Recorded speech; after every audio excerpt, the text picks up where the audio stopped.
day 9 of our joy conversation. And I am so excited tonight to be able to have this conversation with not only my friend, but also a colleague. I've had the privilege of training with Sean in doing trauma informed training sessions through Lakeside with her. So we've trained side by side in spreading a deeper understanding of how trauma impacts us in our behavior, in our emotions, and in our thoughts. So I am super, super excited to have this conversation around healing, how joy can actually become a tool for a healing process. So I'm going to set up our watch party.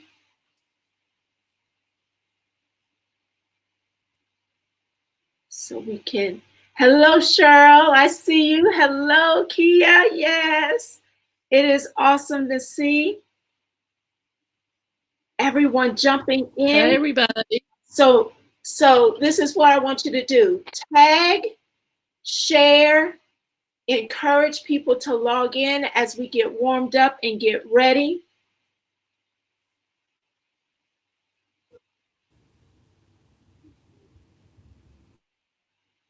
All right, our watch party is all set up.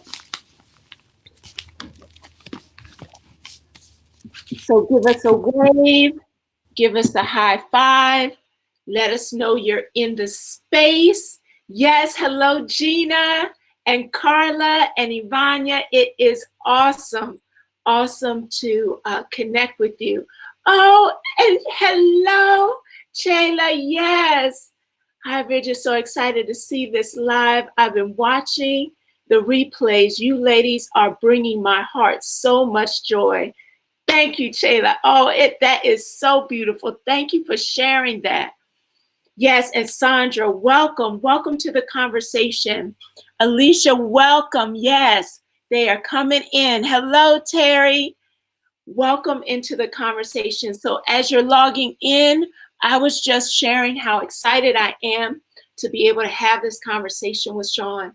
We have had the opportunity to work together to train side by side on trauma-informed approaches. So I love her as a colleague, and we've been able to have fearless conversations with one another and just break bread with one another. So as a friend and a colleague, this conversation is really special for me because she brings such a special skill set to the dialogue. And I know that, I don't know about you, but a lot of the news that has been released today, I felt bombarded today in everything that's going on, the news that, school won't be coming back in session, and all of the what ifs that flooded my thoughts around that. And I had to pause and I had to collect myself and refocus myself. And it brought me actually back to a chapter. The last chapter of the book is the joy chapter. And I just wanted to read just a short passage from it and then provide a context for our conversation. Okay. So on page 150 of the book, it says, when we are not single-minded in our pursuit of Him and pay more attention to the struggles and stress in our lives than the joy our God has for us, we start a cascade of toxic responses that create broken cycles that cloud our understanding that we can stay connected to joy because God is for us, not against us. We must know His character and His hand. And as I thought about how we could be feeling bombarded by so much that is coming at us in the news, so many what ifs. We've talked about what ifs this week. it actually brought me to a story about Horatio Spafford. And his story is one in which, as I looked at it again, it mirrored, so much of his story mirrored our situation. Um, in 1871, he lost his son to pneumonia. And in that same year, he lost all of his wealth in the Great Chicago Fire. And then 2 years later, he lost 4 of his daughters in a tragic shipwreck. And as he was on a ship sailing to go meet his wife who was grieving, he took pen and paper and wrote the words, "When peace like a river attendeth my way, when sorrows like seas billows roll, whatever my lot, thou hast taught me to say, it is well with my soul.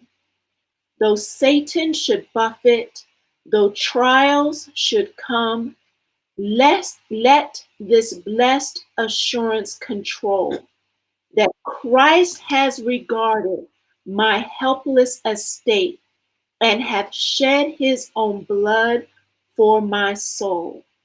It is well with my soul." So in the moments in which he was face to face with back-to-back trauma, he became single-minded and went back to the character of our God and took pen to paper to say, "It is still well with my soul." And so as we talk about this conversation today, that song has been a healing balm to many people in the process of seeking peace and seeking a way of moving past the pain. And so, Sean, I open up with, like, where can we access joy as a place of healing when we think of someone like Horatio Spafford, who immediately went to our Lord? When we're in the middle of all of the turmoil that kind of can sometimes stop us in our tracks. And, first, hi, everybody. I'm really humbled to be here. Thank you so much for allowing me to share this space. So, all week we've been talking about the what ifs and the finding the joy in the middle of the struggles. And there's so many places in the Bible that share with us that notwithstanding all of that, we should still continue to rejoice and find joy as we sit on God's promise. The the the challenge with that is that we are humans. And we kind of talked the other day, as Esther was talking about how the thoughts creep in, the what ifs creep in, the news bombards us, and we then start to think about, oh my God, what am I going to have to do? I, who have no little children, started right away thinking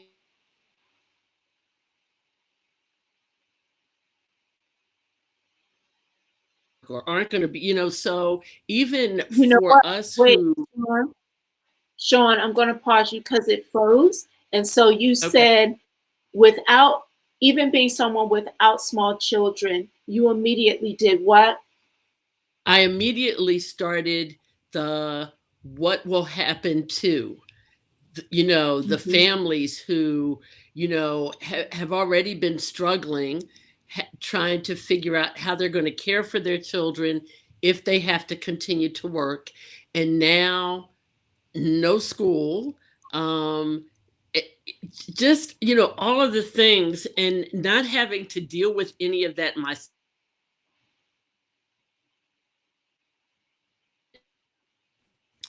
because it is our community, and just wondering from that. And so one of the things I thought about was that it is these times when we know that our brain is going to go in one direction, our thoughts are going to go in one direction. We need to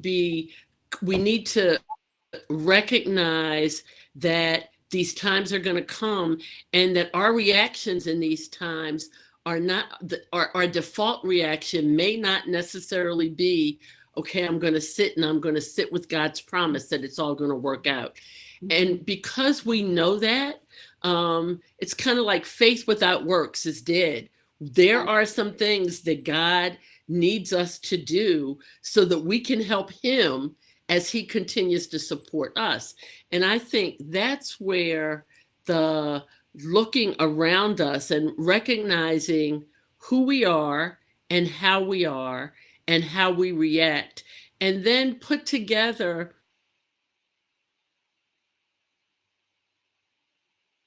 So Sean,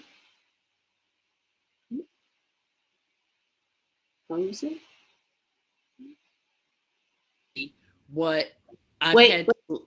okay, pause, Sean, because you froze again. So I want you to go back to, so you were sharing how our default brain response is one in which it wants to go in that direction, but we have to literally, even though we don't feel like it, we need to pick choosing God's character and what we know to be true about him. And so Absolutely. you froze at the point where you were giving some really specific approaches. How do we know that that's not going to be our default response? So what do we do instead? So I think the first thing we have to do is we have to be mindful and tune in to our body and our brain so that we can recognize when it's coming. So there are times that, the monkey mind, the monkey brain starts to just hop all over every place. So that's one sign. For some people, the heart palpitations start, or sweaty palms, or we get irritable. We start, the mood swings start, where everything, I realized this week that every little thing was getting on my nerves. And so if we can tune into that and know that that's what's happening, then we can then at the same time have an arsenal of tools to pull from to be able to shift what's happening with our brain. Because what we've learned from science is that the brain controls everything. So when we start getting anxious, when we worry, when we get fearful, those two little things, the amygdala on the side of our brain, they're called hijackers for a reason. And so from in 1/12 of a second, we can shift to, we often say having a $50 response to a 5-cent problem. And that's not our fault. It's what happens with the brain. And so when we know what, I want you to pause for a moment, because I really want people to hear paying attention to your body's signals. Because sometimes we'll just push through it and not acknowledge that I have a heaviness in my heart, or my headache is starting, or I'm breathing heavy, or my heart is racing. But what you're saying is, don't just ignore that. That's actually your brain is giving you a signal. Right. Don't ignore that. Embrace that, and then move into what? And then get to something. And so because we know those things are going to happen, we know that life, this is what's going to come at us. So it's our responsibility as children of God, to work to find the joy that he has promised. And so, one of the things that we know is that when we create, so you just talked about this man Yeah. in the midst of his storm, sitting down with a pencil and writing a song. And what we Yeah. know now is that creating releases dopamine in the brain. And Yeah. dopamine is a natural antidepressant. And so, if we know that there are certain things that will release these neurotransmitter chemicals in our brain that can shift it for us, then number one, it stops us from blaming ourselves, because we beat Yeah. ourselves up. When we start, the brain starts, the worry starts, we start to beat ourselves up, and then it really does become a vicious cycle, which is it's self-defeating, and it does not pull us where we need to go. And so if we recognize that there is a physiological something going on in our brain, that there are Mm-hmm. things that we can do very intentionally to shift what's happening in our brain. And that is something as simple as, well, look, so Tina talked about going out into her garden and Yes. sitting for 3 hours yesterday. That in and of itself shifted some things in her brain. Kia Mm-hmm. talked about sitting in her oasis. She went and bought a new plant and she sat out in her oasis, and that in and of itself kind of shifted some things for her. We in your book, at the end of every chapter, you encourage us to color, because coloring, just the act of picking up a pencil and coloring, even if it's outside the lines, um, just does something to trigger and it then regulates. So it comes down. There's no way that we're going to be able to regroup and reach into the joyfulness of the presence of our lives if we can't be still for a minute and seek it. As Gina talked about, we have to seek Yeah. it. It's not Yeah. necessarily it's not gonna drop in our lap. We need to be very intentional about, just like we're intentional when we're going to create a menu to cook a meal for our family, or when we are as leaders or business women or professionals or teachers, whatever it is we do for a living, we sit down and we're very intentional about what that plan is going to be, how we're going to run a meeting, what we're going to do. We have to have that same intentionality and mindfulness as we seek joy. And the way to seek joy is to find those very small things that aren't going to pull us out. It's not going to cost us money necessarily. Just little things that if we sit down and doodle or draw, or, one of the things we do in our classes is we have fidget. So, something as simple as a ball or a doll or a stuffed animal, something that sparks joy in your spirit, so that your focus then is something other than the rest of what's going on. And that's our responsibility. We need to have a safety plan. We know stuff's going to happen. We really do. So in order for us to prepare ourselves for that and be warriors in Christ, because he's given us everything that we need to be able to do this, to walk through it, to be the warriors that he's propping us up to be. He's holding us up. And so our responsibility is to meet him halfway, and help him do this work in us. And part of that is, find a coloring book. Take back the hijack of the brain. And something that we shared yesterday is actually providing room so that that we're giving the space for the Holy Spirit to move, to act. And I love how you provided context that it is not going to be your default response. Stop waiting for you to feel like doing it, but it's actually doing things that God has designed our bodies to do in order to release the dopamines that are tied to joy, that are Absolutely. tied to reduce inflammation in the body, Right. that are tied to being able to sleep better. There are specific things that if we turn to those things, not just sitting and ruminating over what's wrong and then want a different outcome. Right. You can't sit with the same broken pattern and expect something new to come from that.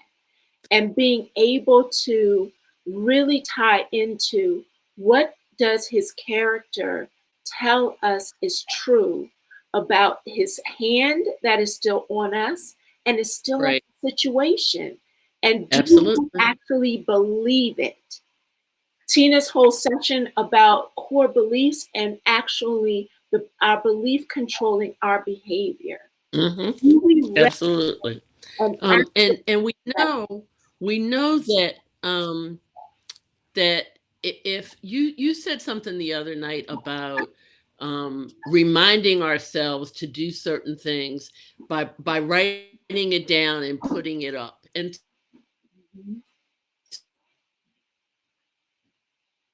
you know, Oh, I'm going to pause you, the Sean. Wait a second. voices in the house so Wait a that second. if if Wait, something hang on, happens and Sean. I can it's triggering me. Oh, you froze. Go ahead. I think you told me to Yeah, stop. you froze because you froze. So you were at the point where you shared going back to putting things up to make it visual.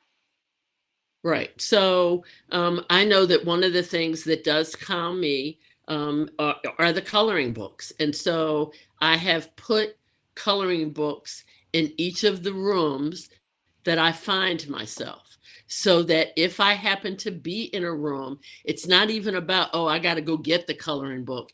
It's right here. I don't have any excuse. And also, kind of looking around, we're stuck at home, stuck to a certain extent. But what I've done is I've also looked around and I've changed the location of some things so that when I'm sitting, it, things that bring me joy are right in my vision. They're Nice. right there. And so I might be in the middle of a really crazy thought that in any other situation may have me rolling down a mountainside with that thought. But if I scan the room, there's several things that will help bring me back because there's certain things that I can look at that stop me in my tracks. Mhm. And sometimes that's just, it's enough. It's like not letting the devil get a foothold in. He's there, but you can't let him get in for too long. And so by surrounding myself with the things that I know will bring me joy, then that's my way of snatching back my brain so that it doesn't take me someplace that I don't need to be. Yes. And I love how even just arranging the things, preparing ahead of time, stop getting caught off guard by the stress response or getting caught off guard by the distracted thought. Prepare for it ahead of time. Rearrange your space. Right. Put things up that are visual. Make it intentional because your default setting is not going to be peace. Now, We are wired to we're wired in a work. different way. We're Yes. wired to Absolutely. look for threat to survive. And so if we stop expecting it to be automatic, but we become again intentional and like Gina said, seek out the Hmm. different areas in which we can actually set up the moment to grab it back from the enemy and that he won't You're cre- have his way. he won't. So you're creating um the spiritual connection ahead of time. It's like it's there. It's you don't have to look too far for it. Mhm. So that when something is happening over here, even if you just shift your head, there might be something that will be able to help you take another path. because we know that the thoughts are going to come. We know it just, let's talk about not even the pandemic. When we talk about our everyday lives and, keeping appointments and juggling this and doing that um, and trying to please everybody and make things happen, we know that those are going to be triggers for us. And so the fact that we now have been given without asking for it, because that's what God does sometimes, given this opportunity, he's given us this opportunity and this space and this time to kind of rethink what we do and how we do it. And so what better way to thank him than to say, you know what, I need to figure out how to best navigate the stressors of my world so that I don't create more stress for myself. Because that's what we end up doing. We end up, when we go into a spiral, the vortex, so to speak, we become our own worst enemies. And so by being very strategic and intentional, we can prevent that from happening. Mm-hmm.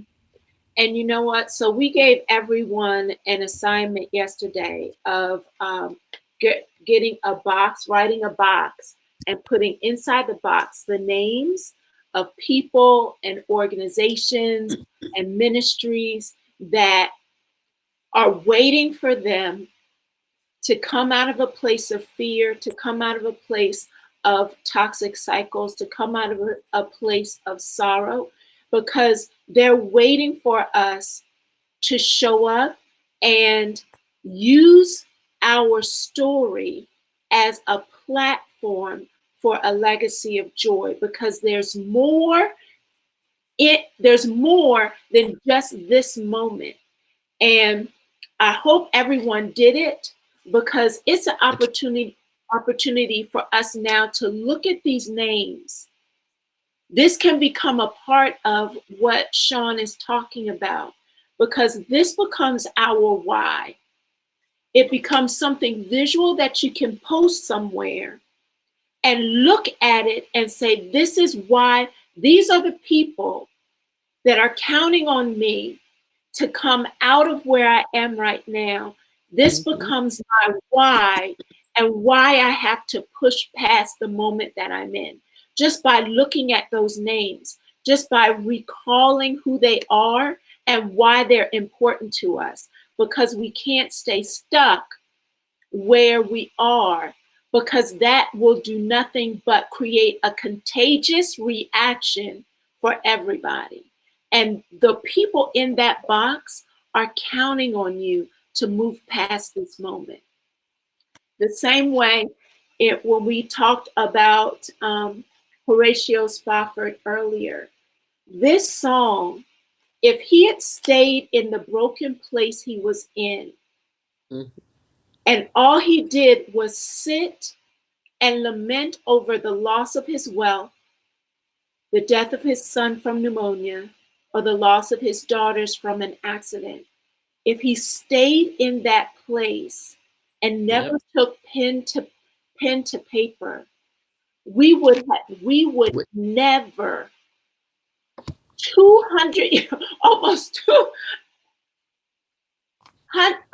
100 years later, we would have never had this. Be there. Right.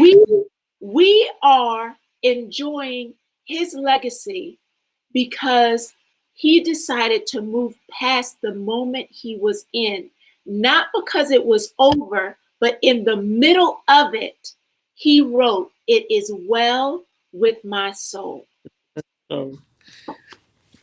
So, Sean, I ask you in the last few minutes that we have, yes, news reports are still going to come. Things are not necessarily going to be an immediate twist and flip around, but we've said over and over again, this conversation isn't about being giddy, and it's actually not being about being happy all the time.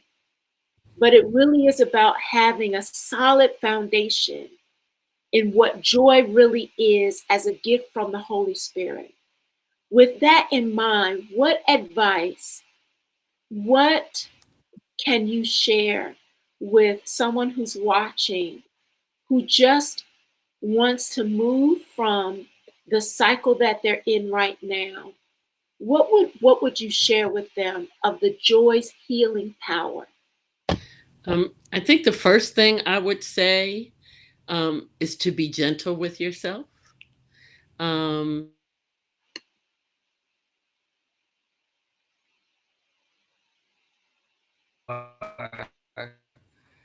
as we're sinking So wait, into Sean, you froze. So I want you to start from be gentle with yourself because the enemy will so not keep this person from hearing your statement. so I think the first thing is that we, we all need to be gentle with ourselves, because we have a tendency, when we start the negative thinking, to blame ourselves for not being able to fix whatever.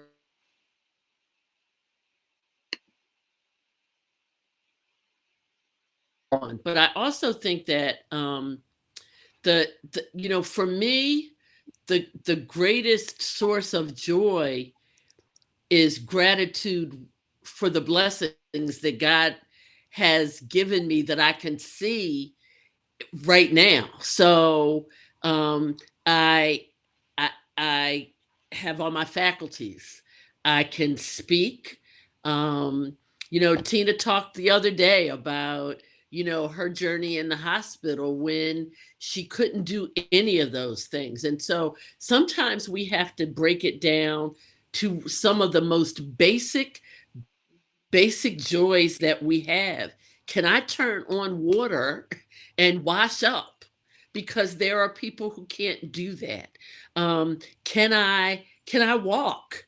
Can I, even though I can't see the people that I need and want to see, can I call them and have a conversation? Those are the things that bring joy, that will start the healing process, because once you start feeling joy, I believe that then there's the space for you to try to figure out how to address any of the issues that are surrounding you. Because when we're in the middle of the muck and the mire, we can't even begin to think it through. The Mhm. devil does not allow us to do that. And so I think just maybe realizing that joy isn't monumental, Yeah. be so major. Not monumental. It's not, it doesn't have to be a huge thing. No, Mhm. but at the same time, so yesterday was joy's not a crumb. So if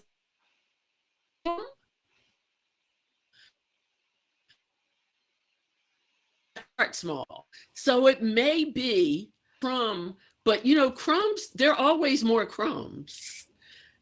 Crumbs lead us to places.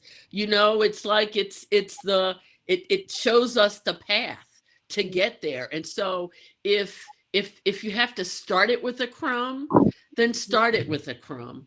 because then you can build on that. And the healing will come. The healing's already there. We've got to tap into it and know.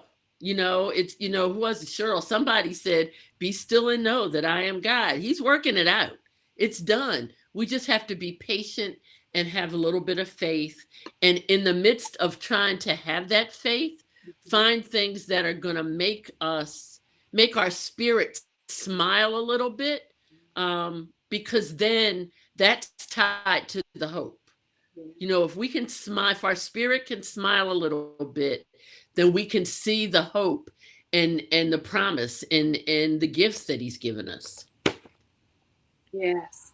I tell you, um, it has been an amazing conversation with you, Sean, and I so appreciate you reminding us to be gentle with ourselves, reminding us that that the crumbs lead to the healing process. So pick up each crumb and just keep moving forward and making things visual, preparing ahead of time. Stop getting shocked by the situation. Prepare for it ahead of time. Know that, get in touch with your body and recognize the signals and prepare and be willing to shift things in your atmosphere and in your space in order for it to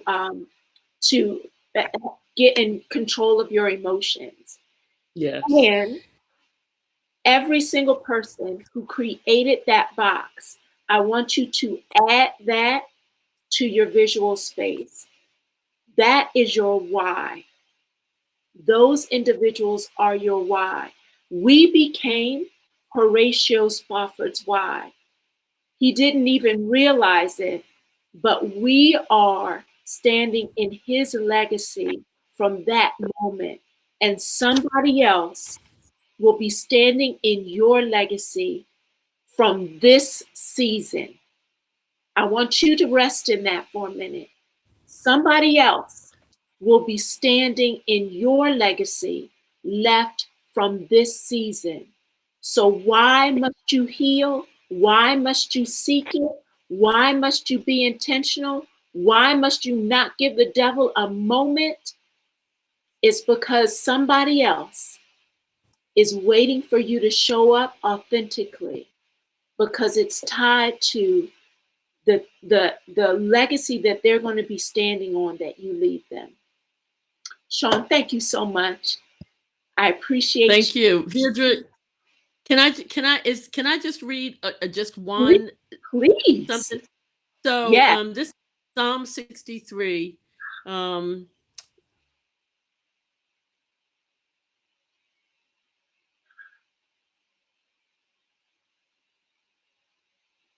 Your right hand upholds me. That's it. So in it, you have been my help. So in the midst of it all, there is still joy. We just have to open our eyes and see it. Yes. Thank you. Yes. No, thank you. Thank you. Absolutely love this time. I want to encourage you to continue to log in with our conversations. Tomorrow, I'm going to talk about how joy sometimes requires dangerous prayers. So 5 o'clock tomorrow is me, and how joy requires dangerous prayers. So now, as always, it's tag your it.